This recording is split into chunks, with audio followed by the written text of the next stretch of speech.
नमस्कार। आपण माने जानिछंती गत उपनिर्वाचन समय रे माननीय मुख्यमंत्री जो प्रतिश्रुति देइथिले पद्मपुर उपखंड को जिला मान्यता देवा पाई आज तार प्रक्रिया आरंभ हो सारी आ तार प्रक्रिया चालू हैला परे आरडीसी आसी निजे जगह मध्य देखि सारी तार कार्य मध्य चली आपण माने गणमाध्यम रे देखिथिबे आगामी 30 तारिख रे ताहा कैबिनेट रो मोहर बाजी थांता आ 31 तारिख सुद्धा निश्चित भाव में घोषणा हेई थांता। किंतु आमर दुर्भाग्यर कथा जे रायरंगपुर रो क्रियानुष्ठान कमिटी एवं बार एसोसिएशन रो सभापति से हाईकोर्ट रे एक पिटिशन दे हाईकोर्ट रो अंकुश लगैले जिला घोषणा करिबारे। किंतु दुर्भाग्यर कथा जे आज जेतेबेले बिजु जनता दल प्रस्तुत अछि जे जेकोसी हिसाब रे जेकोसी प्रक्रिया रे न्यायपालिकार जो विधि व्यवस्था अच्छी से विधि व्यवस्था को फॉलोअप करी केमिति पद्मपुर जिला को मान्यता दिया जाई परिबो पद्मपुर को जिला मान्यता दिया जाई परिबो से प्रसंग रे लागिथिबा बेले आज आमे सुनिबा को पाउछु जे विरोधी दलर नेता माने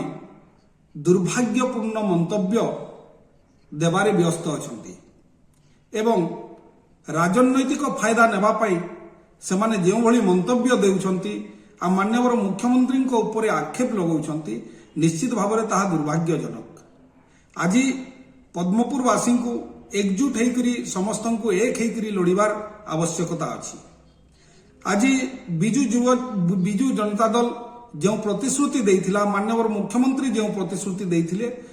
से प्रतिश्रुति उपरे संपूर्ण भावे बिजु जनता दल माननीय मुख्यमंत्री कायम अछंती आ आगामी दिन रे जे कोनोसी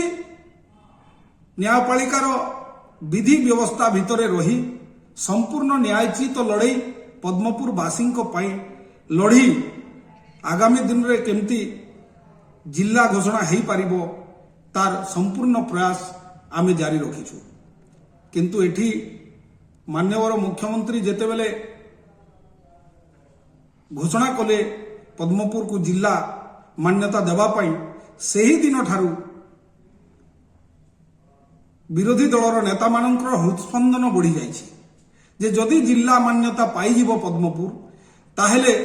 आउ बोधे तांकर अस्तित्व पद्मपुर उपखंड रे रहिबो नाही पद्मपुर निर्वाचन मंडली रे तांकर अस्तित्व रहिबो नाही। सेथि पई से माने राजनैतिक पापड़ सेकिबा पाई राजनैतिक रोटी सेकिबा पाई से राजनैतिक फायदा नेबा पाई विभिन्न समय रे आपण माने देखिछंती माननीय मुख्यमंत्री को पद्मपुर विधायिका को आ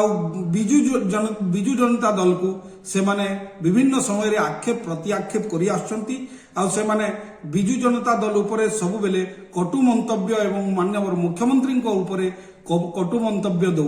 दौछंती यह पद्मपुर वासी अपमान सूचक कथा अटे। किंतु आज मु कही देबा पाई चाहे जे पद्मपुर वासी को निश्चित भाव में न्याय मिलिबो आ पद्मपुर निश्चित भाव में जिला मान्यता पाइबो सेतिपई आमे जे कोनोसी प्रकार असुविधार सम्मुखीन हेले भी सबु प्रकार असुविधा को सुविधा करिबा पाई एवं न्यायपालिका रे जो भली भाव में लड़ई चली न्यायपालिकार विधि व्यवस्था रे रही आमे निश्चित भाव में लड़ई करिबु आ पद्मपुर वासी को न्याय निश्चित भाव में मिलिबो।